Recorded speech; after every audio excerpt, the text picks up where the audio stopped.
Hello friends, good morning. स्वागत है आप सबका हमारे यूट्यूब चैनल लर्नर्स क्लासेस में। हम पढ़ रहे थे यहाँ पर घटना चक्र पूर्वावलोकन हिस्ट्री 2023 एडिशन को, जिसमें हम मुगल कॉल को जो है पढ़ रहे थे। इसमें आज का हमारा जो है ये चैप्टर रहेगा मुगल कालीन संगीत एवं चित्रकला। तो चलिए शुरू करते हैं। इससे पहले फ्रेंड्स आपसे रिक्वेस्ट है, यदि आप चैनल पर पहली बार है तो प्लीज़ चैनल को सब्सक्राइब कर लीजिएगा, वीडियो को लाइक कर दीजिएगा और शेयर करिए। और जो भी आपके सजेशन हो उसे कमेंट बॉक्स में जरूर बताइएगा। और यदि वीडियो की जो है PDF चाहिए तो वीडियो के डिस्क्रिप्शन बॉक्स में टेलीग्राम का लिंक दे दिया गया है, वहाँ पर जाकर जो है टेलीग्राम ग्रुप ज्वाइन कर लीजिए। आपको जो है इसकी PDF वीडियो के साथ में ही मिल जाएगी। तो चलिए बात करेंगे हम आज यहाँ पर मुगल कालीन संगीत एवं चित्रकला की।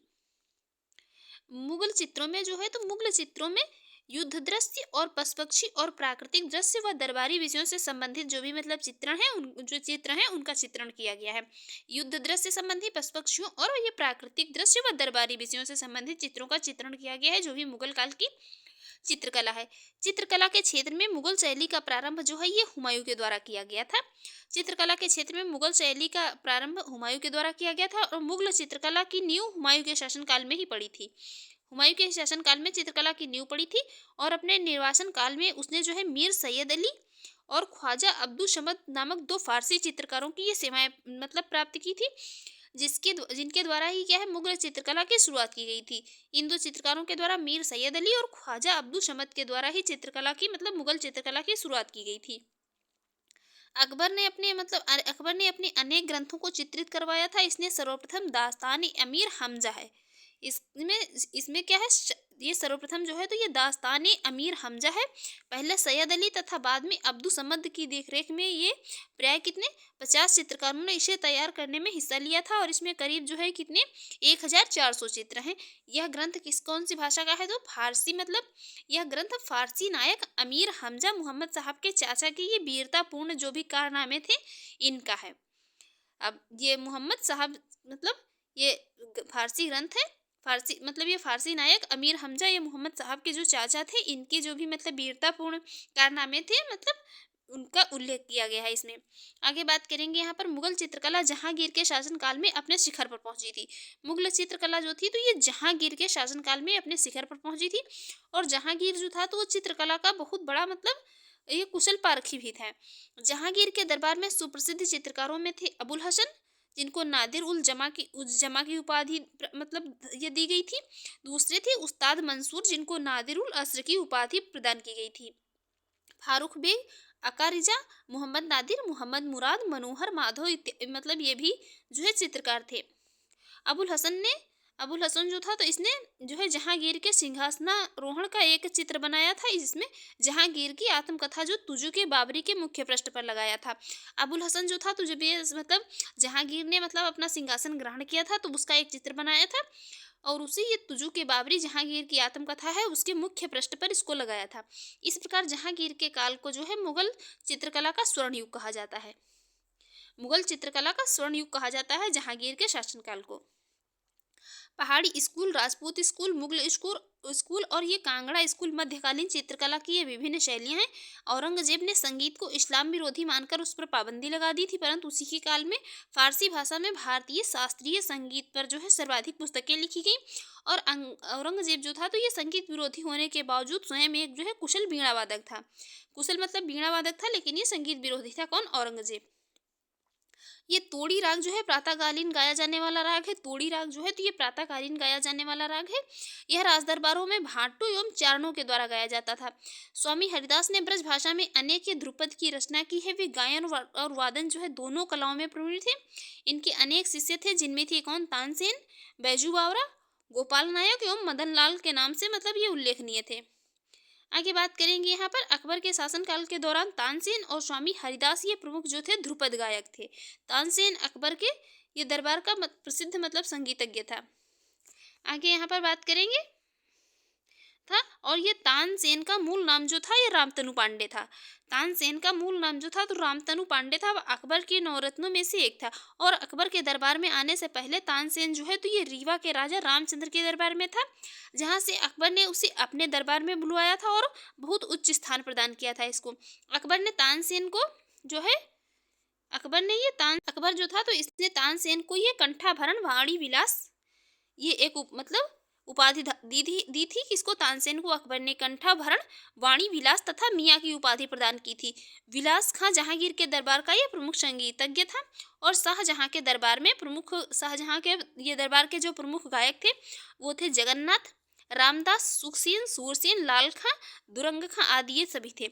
मोहम्मद शाह रंगीला के समय ये ख्याल गायन काफी लोकप्रिय था। मोहम्मद शाह रंगीला के समय जो है ये मतलब ख्याल गायन है ये काफी मतलब लोकप्रिय हुआ था।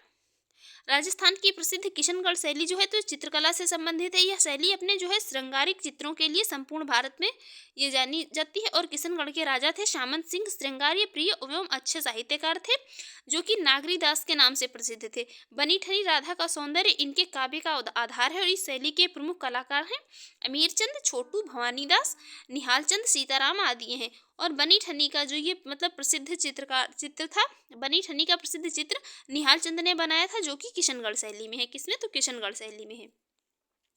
अब हम देखेंगे यहाँ पर क्वेश्चन को। पहला क्वेश्चन है मुगल चित्रकला के विषय में कौन सा कथन सत्य है? तो यहाँ पर ये युद्ध दृश्य के चित्र होते थे मुगल काल में, जो मतलब मुगल काल की चित्रकला थी। पशु पक्षियों के और प्राकृतिक दृश्य होते थे, दरबारी चित्रण होते थे, तो उपर्युक्त सभी होते थे। नेक्स्ट है मुगल ये चित्रकला की मुगल शैली का प्रारंभ हुआ था। ये प्रारंभ हुआ था हुमायूं के शासनकाल में। हुमायूं के शासनकाल में ये हुआ था और मुगल चित्रकला की नींव जो है हुमायूं के शासनकाल में ही पड़ी। अपने ये फारस एवं अफगानिस्तान में निर्वासन काल में उसने मीर सैयद अली और अब्दुल समद नामक दो फारसी चित्रकारों की सेवाएं प्राप्त की थी जिनके द्वारा ही मुगल चित्रकला की जो है ये शुरुआत की गई थी। देखेंगे नेक्स्ट क्वेश्चन। नेक्स्ट क्वेश्चन है यहाँ पर किस मुगल शासक ने चित्रकारी के लिए जो है ये कारखाने बनवाए? तो ये बनवाए थे किसने? हुमायूं ने बनवाए थे। ये किसने बनवाए थे? मतलब हुमायूं ने बनवाए थे। ये किसने बनवाए थे? हुमायूं की चित्रकारी के लिए जो है ये यहाँ पर एनसीईआरटी के अनुसार जो है निगार खाना, जबकि अन्नू मानुजा की पुस्तक है एक ये क्रिटिकल स्टडी ऑफ ये Mughal paintings during Akbar regions के अनुसार जो है ये तस्वीर खाना कारखाना बनवाया गया था जो उसकी पुस्तकालय से जुड़ा था। और यहाँ पर ये मतलब बिहार लोक सेवा जो है तो इसने इसका उत्तर दिया है कौन सा? बी मतलब अकबर, बी मतलब कि अकबर को। लेकिन राइट आंसर इसका यहाँ पर एनसीईआरटी में जो है ए। चलिए ठीक है, जो मतलब आयोग मानता है वही हमको भी मानना है। देखते हैं नेक्स्ट क्वेश्चन। नेक्स्ट है चित्रकला की मुगल कलम भारतीय लघु चित्र जो है कला की रीढ़ है। निम्नलिखित में से किस कलम पर मुगल चित्रकला का प्रभाव है? मतलब प्रभाव नहीं है, पूछा जा रहा है प्रभाव नहीं पड़ा है। तो प्रभाव पड़ा है किस पर? पहाड़ी पर, कांगड़ा पर और राजस्थानी शैली पर। बाकी ये कालीघाट पर प्रभाव नहीं है। देख लेते हैं इसकी एक्सप्लेन। मुगल चित्रकला ने पहाड़ी, राजस्थानी एवं कांगड़ा चित्रकला को प्रभावित किया था किंतु कालीघाट चित्रकला पर मुगल प्रभाव नहीं पड़ा है। इसने अपने प्रतिमान स्थानीय संदर्भों से जो है ग्रहण किए हैं। नेक्स्ट क्वेश्चन है यहाँ पर दास्तानी अमीर हमजा का चित्रांकन किसके द्वारा किया गया था? तो ये किया गया था किसके द्वारा? अब्दुल समद के द्वारा। और ये किया गया था किसके द्वारा? मीर सैयद अली के द्वारा। इन दोनों के द्वारा किया गया था। देखते हैं इसकी एक्सप्लेन देख लेते हैं। अकबर के अनेक ग्रंथों को चित्रित करवाया था। इसमें जो है सर्वप्रथम था दास्तानी अमीर हमजा जी। हुमायूं के काल में चित्रित होना आरंभ हुआ था और अकबर के शासनकाल में पूर्ण हुआ था। बदायूं और शाह जो नवाज खां के अनुसार इसे तैयार करने में लगभग कितने 15 वर्ष लगे थे। और पहले सैयद अली तथा बाद में अब्दुल समद की देखरेख में यहाँ जो है 50 चित्रकारों ने इसे तैयार करने में हिस्सा लिया और इसमें कितने जो 1400 चित्र हैं। यह ग्रंथ जो है तो फारसी नायक अमीर हमजा मोहम्मद साहब के चाचा के वीरतापूर्ण कारनामों का उल्लेख किया गया है इसमें।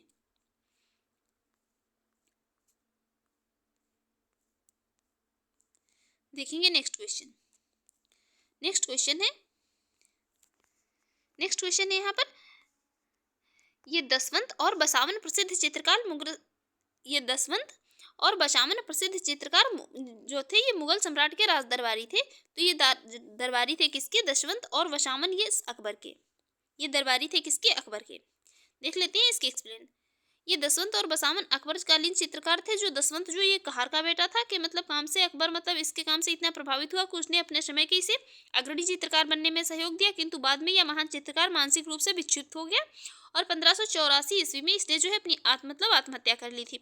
ये अकबरकालीन चित्रकार जो है इनके नाम है अबुल फजल ने अपनी पुस्तक आईने अकबरी में लिखे हैं। अबुल फजल की ये पुस्तक है आईने अकबरी, बहुत पूछी जाती है।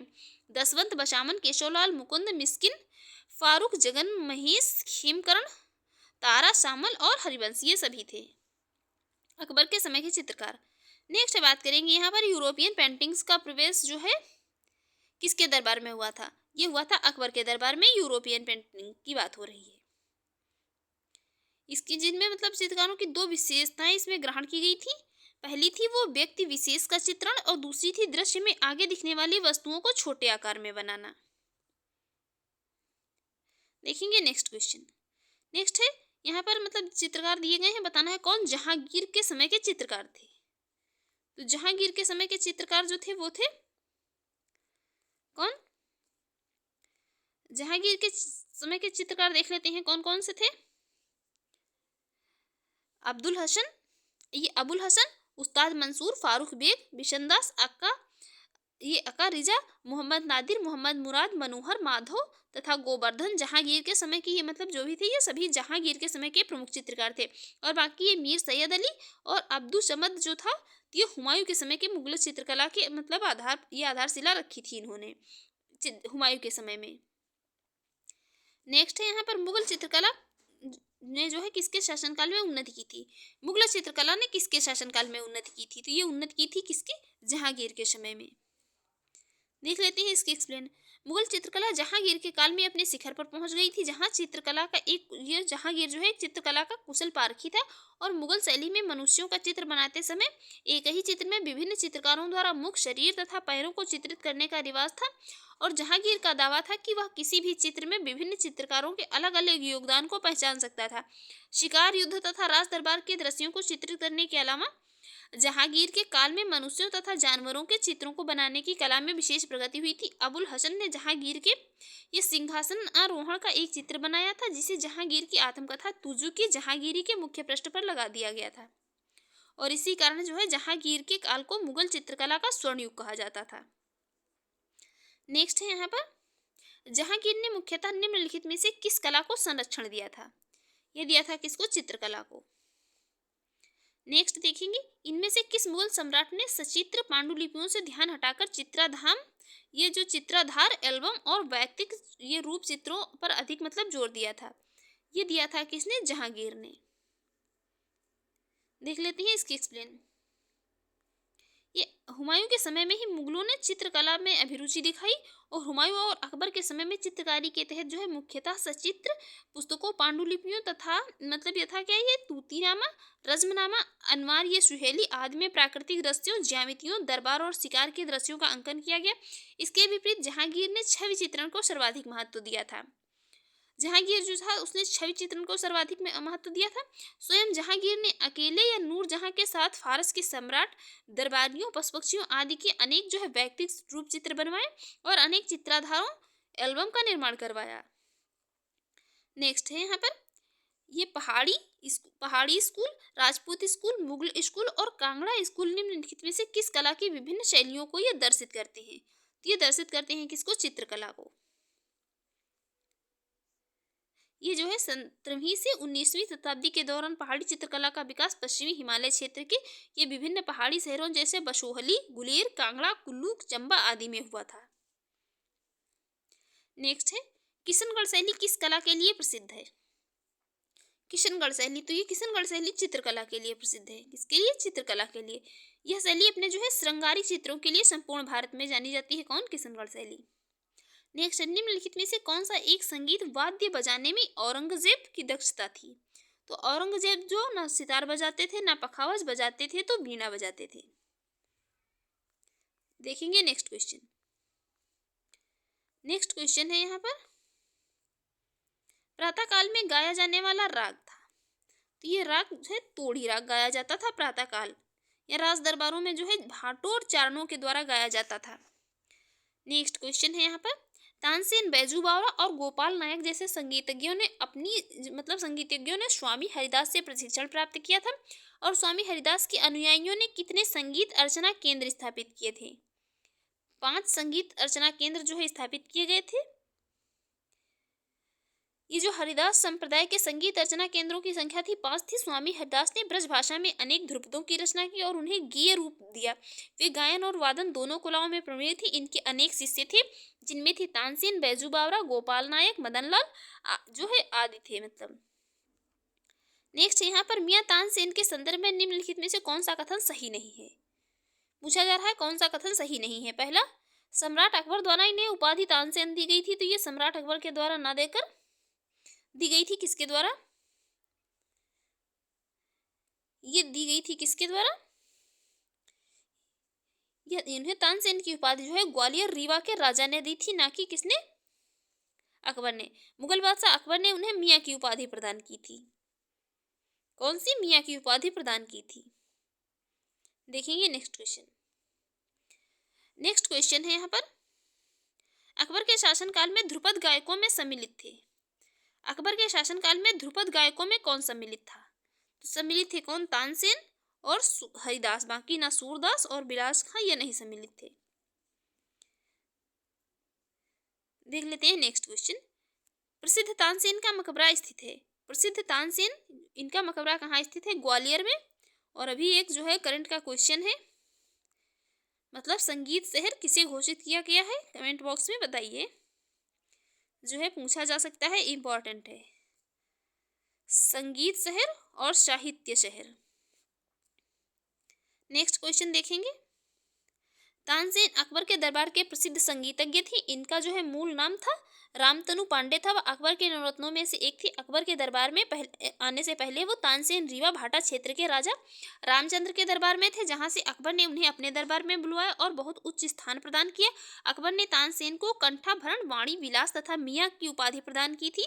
उन्होंने राजा मानसिंह द्वारा जो है स्थापित ग्वालियर स्कूल में शिक्षा प्राप्त की और उनका मकबरा कहाँ पर, ग्वालियर में स्थित है। नेक्स्ट है, तानसेन का मूल नाम क्या था।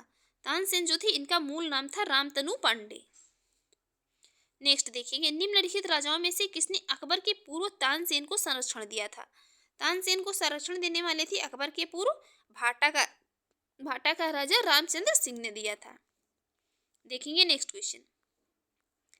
नेक्स्ट क्वेश्चन है यहाँ पर, निम्नलिखित में से कौन हिंदुस्तानी संगीत के क्षेत्र में महान विभूति नहीं था। तो महान विभूति जो है कौन नहीं था, तो वो नहीं थे कौन, माल गुर्जरी। बाकी राजा मानसिंह तोमर भी थे, तानसेन भी से, सदा रंग और अदारंग ये दोनों भी थे। देखते हैं इसकी एक्सप्लेन देख लेते हैं। राजा मानसिंह तोमर, तानसेन एवं सदारंग अदारंग हिंदुस्तानी संगीत के क्षेत्र में महान विभूत थे, जबकि माल गुर्जरी जो थी तो संगीत के रागों में एक राग है जिसका सृजन राजा मानसिंह तोमर ने किया था। ये एक मतलब राग है कौन, माल गुर्जरी। देखेंगे नेक्स्ट क्वेश्चन।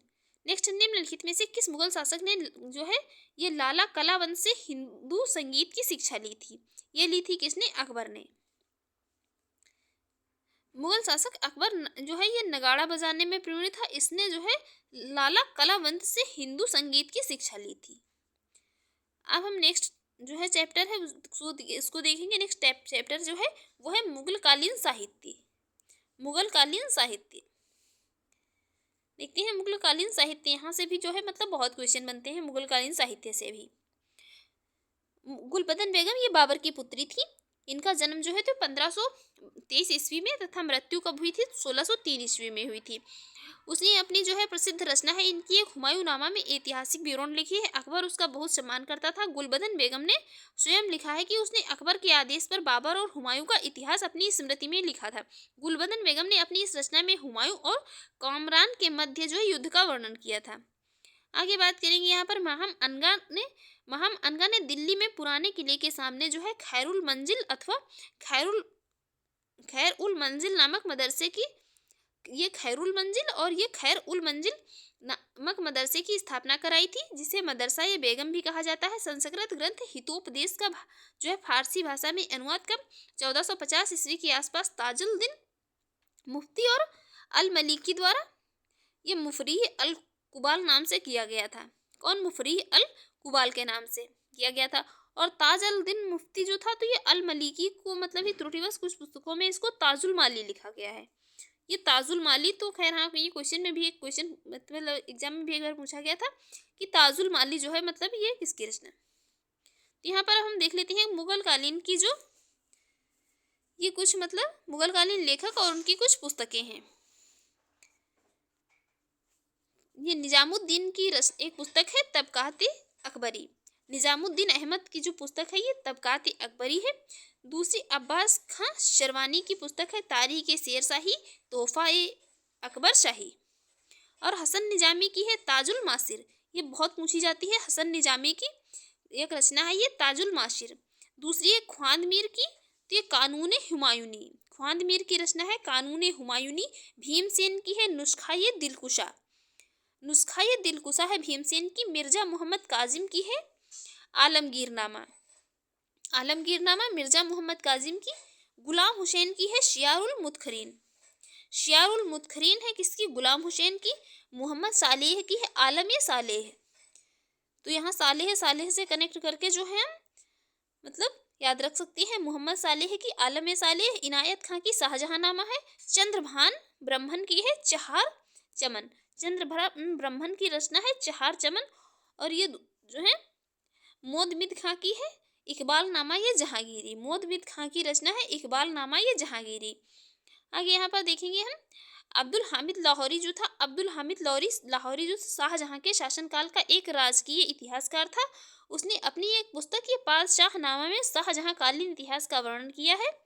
अकबर द्वारा स्थापित अनुवाद विभाग में संस्कृत, अरबी, तुर्की और ग्रीक भाषाओं की जो है अनेक कृतियों का अनुवाद फारसी भाषा में किया गया है। और पंचतंत्र का अनुवाद जो है विभिन्न शासकों के काल में अलग अलग नामों से किया गया।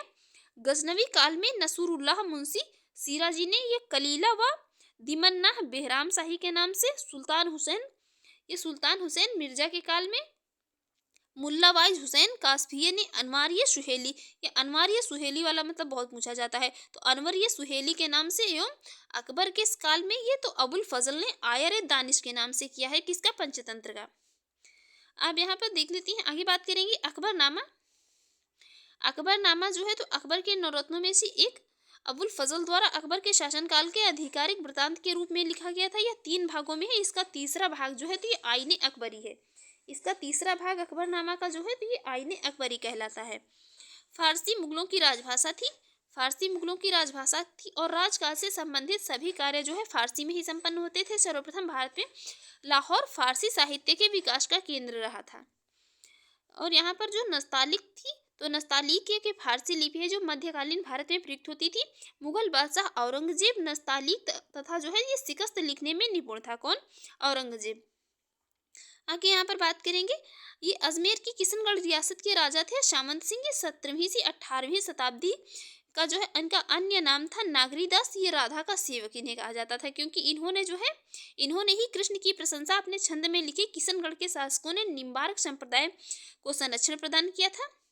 और ये रामचंद्रिका एवं रसिक प्रिया जो है तो हिंदी कविता की ये रीतकालीन कवि केशवदास जो कि 1555 से लेकर 1617 ईस्वी की रचनाएं हैं। कौन?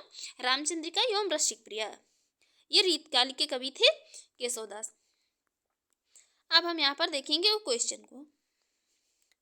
पहला ही क्वेश्चन है, बाबरनामा का अंग्रेजी अनुवाद किसने किया था? बाबरनामा का अंग्रेजी अनुवाद जो ये लेंडेन और रस्किन ने किया था। रस्किन मतलब कि और भी रचनाएं हैं जो इम्पोर्टेंट है, पूछ ली जाती हैं। देखते हैं इसकी एक्सप्लेन। तुजुक बाबरी को बाबर ने अपनी मातृभाषा तुर्की में लिखा। इसका फारसी अनुवाद बाबरनामा है। पायंदा खां और अब्दुल रहीम खान खाना ने फारसी में इसका अनुवाद किया, जबकि बाबरनामा का अंग्रेजी में अनुवाद जॉन लेंडिन और विलियम रस्किन ने किया था। नेक्स्ट है, गुलबदन बेगम पुत्री थी। गुलबदन बेगम जो ये बाबर की पुत्री थी। देख लेते हैं इसकी एक्सप्लेन। गुलबदन बेगम बाबर की पुत्री थी। इनका 1523 में जन्म हुआ था, मृत्यु हो गई थी 1603 में। इनकी एक प्रसिद्ध रचना है हुमायूंनामा। इसमें जो है अकबर इनका जो है बहुत सम्मान करता था। गुलबदन बेगम ने स्वयं लिखा है कि उसने अकबर के आदेश पर बाबर और हुमायूं का इतिहास अपनी स्मृति में लिखा है। गुलबदन बेगम ने अपनी इस रचना में हुमायूं और कामरान के मध्य जो युद्ध हुआ था उसका वर्णन किया है। किसमें? हुमायूंनामा में। नेक्स्ट है, मुगल काल में निम्नलिखित में से किस महिला ने ऐतिहासिक विवरण लिखे? तो ये लिखे थे किसने? गुलबदन बेगम जो कि बाबर की पुत्री थी। नेक्स्ट है, हुमायूं की रचना किसने की थी? हुमायूंनामा की रचना की थी किसने? हुमायूंनामा की रचना की थी गुलबदन बेगम ने। देखेंगे नेक्स्ट क्वेश्चन। नेक्स्ट क्वेश्चन है, हुमायूंनामा की रचना किसने की थी? हुमायूंनामा की रचना की थी किसने? यहाँ उपयुक्त में से कोई नहीं, हुमायूंनामा की रचना की थी गुलबदन बेगम ने। नेक्स्ट है, दिल्ली का वह शिक्षा केंद्र जो मदरसा-ए बेगम कहलाता था, किसके द्वारा स्थापित किया गया था? कौन? दिल्ली का में शिक्षा केंद्र मदरसा-ए बेगम कहलाता था, स्थापित किया गया था महम अनगा के द्वारा। देख लेते हैं इसकी एक्सप्लेन। महम अनगा ने दिल्ली में पुराने किले के सामने खैरुल मंजिल अथवा खैरुल मंजिल नामक जो है मदरसे की स्थापना करवाई थी, जिसे मदरसा-ए बेगम भी कहा जाता है। नेक्स्ट क्वेश्चन है, दिल्ली में पुराना किला के सामने खैरुल मंजिल नामक मस्जिद का निर्माण किसने करवाया था? तो ये करवाया था किसने? महम अनगा ने। नेक्स्ट है, देखेंगे निम्नलिखित में से किसी हितोपदेश का फारसी में अनुवाद किया था? हितोपदेश का फारसी में अनुवाद किया था किसने? ताजुल माली ने। ताजुल माली ने किया था। देख लेते हैं इसकी एक्सप्लेन। संस्कृत ग्रंथ हितोपदेश का फारसी भाषा में अनुवाद ताजुद्दीन मुफ्ती अल मलिकी द्वारा ये मुफरी अल कुबाल नाम से किया गया है, और ताजुद्दीन मुफ्ती अल मलिकी को ही ये त्रुटिवश क्या है जो ताजुल माली लिखा गया है। देखेंगे नेक्स्ट क्वेश्चन। नेक्स्ट क्वेश्चन, यहाँ पर एक तरफ जो है रचनाएं दी हैं, एक तरफ जो है उनके रचनाकार दिए हैं। बताना है कौन सी रचना किसकी है। तो देखते हैं यहाँ पर कौन सी रचना किसकी है। हसन निजामी की है कौन? ये ताजुल मासिर। और जो ख्वांदमीर की है कौन? हुमायूंनामा। मोहम्मद काजिम की है आलमगीरनामा। भीमसेन की है नुस्खाए दिलकुशा। और ख्वांदमीर ने कानून हुमायूनी नामक पुस्तक लिखी थी, जिसे हुमायूंनामा के नाम से जाना जाता है। ये मतलब कानून हुमायूनी लिखी थी, इसी को हुमायूंनामा कहा जाता है। नेक्स्ट है, यहाँ भी एक तरफ जो है रचनाएं दी, एक तरफ रचनाकार। देखते हैं कौन सी रचना जो है किस रचनाकार की है। मुल्ला दाऊद की है चांदायन। दामोदर कवि की है राग विबोध। सोमनाथ की है पद्मावती कथा। और अमीर खुसरो की है आशिका। मुल्ला दाऊद की चांदायन, दामोदर कवि की राग विबोध, सोमनाथ की पद्मावती कथा, और अमीर खुसरो जो है तो ये आशिका की है। ये पद्मावती कथा है, ये सोमनाथ की रचना है, वो मलिक मोहम्मद जैशी वाली पद्मावत नहीं है। यहाँ भी एक तरफ पुस्तकें दी, एक तरफ उनके लेखक दिए हैं। देखते हैं कौन सी पुस्तक किस लेखक की है। आलमगीरनामा जो है तो ये मिर्जा मोहम्मद काजिम की है। तबकाती अकबरी है निजामुद्दीन अहमद की। चहार चमन है चंद्रभान ब्रह्मन की। इकबाल नामा जहांगीरी है मोदत खां या मोतमिद खां की। आलमगीरनामा मिर्जा मोहम्मद काजिम की ये रचनाएं मतलब इम्पोर्टेंट हैं, बहुत मैचिंग में बहुत पूछी जाती हैं। आलमगीरनामा ये मिर्जा मोहम्मद काजिम की। तबकाती अकबरी निजामुद्दीन अहमद की। चहार चमन ये चंद्रभान ब्रह्मन की। और इकबाल नामा जहांगीरी तो ये मोदत खां मोतमिद खां की है। नेक्स्ट है, तबकाती अकबरी किसने लिखी थी? तो ये लिखी है किसने? निजामुद्दीन अहमद ने। तबकाती अकबरी निजामुद्दीन अहमद ने लिखी है, जिसे जो है तारीख निजामी भी कहते हैं। इसको जो है क्या, ये तारीख निजामी भी कहते हैं। नेक्स्ट है, यहाँ पर निम्न मुसलमान विद्वानों में से हिंदी साहित्य के लिए किसका सबसे महत्वपूर्ण योगदान रहा है? तो हिंदी साहित्य के लिए योगदान रहा है सबसे महत्वपूर्ण किसका? अब्दुल रहीम खान खाना का। देखेंगे नेक्स्ट क्वेश्चन, इसकी एक्सप्लेन देख लेते हैं एक बार। अकबर की ये सफल प्रशासन, सहिष्णु नीति एवं संतुलित मनोवृत्ति तथा ये तत्कालीन जो है मतलब अनुकूल वातावरण में हिंदी को पनपने का ऐसा अवसर प्रदान किया गया कि अकबर का जो काल था तो हिंदी काव्य का स्वर्ण काल कहलाने लगा। इस युग में हिंदी जो थी केवल हिंदुओं की ही धरोहर नहीं, अपितु जो है इस पर मुसलमानों का भी सम्यक अधिकार था। फारसी, अरबी, तुर्की और संस्कृत, हिंदी तथा राजस्थानी के मर्मज्ञ जो थे कौन? ये अब्दुल रहीम खान खाना इन सब में मुखर स्थान रखते थे। हिंदी काव्य का कोई भी इतिहास खान खाना के सम्मान के उल्लेख के बिना अधूरा है। इनका प्रसिद्ध ग्रंथ है रहीम सतसई दोहों का संग्रह ही है ये रहीम सतसई। नेक्स्ट है, यहाँ पर भारत के इतिहास के संदर्भ में अब्दुल हामिद लाहौरी कौन थे? अब्दुल हामिद लाहौरी जो थे तो पहला है अकबर के शासन में एक महत्वपूर्ण सैन्य कमांडर नहीं थे। दूसरा है शाहजहां के शासन का एक राजकीय इतिहासकार था। बिल्कुल करेक्ट है दूसरा स्टेटमेंट। जो है अब्दुल हामिद लाहौरी जो थे तो शाहजहां के शासनकाल के एक राजकीय इतिहासकार थे। और इनकी एक रचना है पादशाहनामा, इसमें शाहजहां कालीन जो इतिहास है उसका वर्णन किया है इन्होंने। नेक्स्ट है, शाहजहां नामा के लेखक कौन थे? ये कौन थे? ये थे इनायत खां। शाहजहांनामा के लेखक थे इनायत खां। देखते हैं नेक्स्ट यहाँ पर है, बताना है कौन सा सुमेलित है।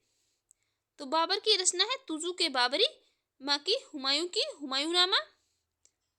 बताना है कौन सा सही सुमेलित है। ये यहाँ पर नहीं कोई सुमेलित है, यही सुमेलित है, तुजू के बाबरी है बाबर की। देख लेते हैं यहाँ पर, तुजू के बाबरी जो है तो बाबर की प्रसिद्ध कृत है जो तुर्की भाषा में लिखी गई। हुमायूंनामा ये गुलबदन बेगम ने, और ये तारीख शेरशाही अब्बास खां शरवानी ने लिखा है। किसने? यहाँ पर, क्योंकि ये हुमायूं, सामने एक हुमायूंनामा, हुमायूं को बता यहाँ पर दे रहा है कि हुमायूं की रचना हुमायूंनामा, बल्कि किसने? हुमायूंनामा जो है गुलबदन बेगम ने लिखी है, और तारीख शेरशाही अब्बास खां और शरवानी ने इसको लिखा है। जबकि तबकाते अकबरी की रचना जो है निजामुद्दीन अहमद ने की है, जो कि फारसी भाषा में लिखी गई है। देखेंगे नेक्स्ट क्वेश्चन है, बताना है निम्नलिखित में से कौन सा सही सुमेलित नहीं है। तबकाती नासिरी है मिनहाज उस सिराज जसजानी की। तारीख फिरोज शाही रचना जो है तो शम्स सिराज अफीफ की है। बाकी तुगलकनामा जो है इब्न बतूता की नहीं है, इब्न बतूता की रचना है। और हुमायूंनामा है किसकी? गुलबदन बेगम की। इब्न बतूता की रचना है कौन? रेहला। देख लेते हैं इसकी एक्सप्लेन। तुगलकनामा का लेखक अमीर खुसरो था, जबकि इब्न बतूता ने अपना यात्रा वृतांत रेहला पुस्तक में लिखा है। तुगलकनामा रचना है किसकी? अमीर खुसरो की। नेक्स्ट है, अनवर या सुहेली नामक ग्रंथ किसका अनुवाद किया गया है। तो ये अनुवाद किया गया है किसका? पंचतंत्र में, अनवर या सुहेली में। और अनवर या सुहेली के नाम से पंचतंत्र का अनुवाद जो मुल्ला हुसैन वाइज कासिफी ने किया है, जबकि आयर दानिश के नाम से पंचतंत्र का अनुवाद अबुल फजल ने किया है। नेक्स्ट है यहाँ पर, नेक्स्ट है, किसके राज्यकाल में योग वशिष्ठ का निजामुद्दीन जो है पानीपति द्वारा फारसी में अनुवाद किया गया है। योग वशिष्ठ का निजामुद्दीन पानीपति के द्वारा फारसी में अनुवाद किया गया है किसका? अकबर के राज्यकाल में। योग वशिष्ठ का फारसी अनुवाद मुगल बादशाह अकबर के काल में जो है निजामुद्दीन पानीपति के द्वारा किया गया था। नेक्स्ट है, अबुल फजल द्वारा अकबरनामा पूरा किया गया था। अबुल फजल के द्वारा अकबरनामा को पूरा किया गया था 7 वर्षों में। 7 वर्षों में इसको पूरा किया गया था। अकबरनामा अकबर के नवरत्नों में एक अबुल फजल द्वारा मतलब वर्ष 1590 से 1596 के बीच उसके जो है शासनकाल के आधिकारिक मतलब वृतांत के रूप में लिखा गया है। कुछ पुस्तकों में अकबरनामा पूर्ण करने का जो है 7 वर्ष से भी अधिक समय, 12 या 13 वर्ष मतलब जो बताया गया है। देखेंगे नेक्स्ट क्वेश्चन है यहाँ पर, आईने अकबरी जो है ये किसके द्वारा लिखी गई है? आईने अकबरी ये रचना है अबुल फजल की। आईने अकबरी रचना है किसकी? अबुल फजल की। और अबुल फजल जो था तो ये अकबर के नवरत्नों में से एक थे, और ये अकबरनामा के 3 भागों में तीसरा भाग है। ये आईने अकबरी अकबरनामा का तीसरा भाग है। इस अकबरकालीन शासन व्यवस्था का आधिकारिक जो है वृतांत इसमें है। नेक्स्ट है, मुगल काल में दरबारी भाषा थी। तो मुगल काल में दरबारी भाषा जो थी तो वो, या राजभाषा भी कहीं कहीं पर लिखा मिलेगा, तो ये थी फारसी। नेक्स्ट है, मुगलों की अदालत में भाषा थी। मुगलों की अदालत में भाषा थी कौन सी? फारसी।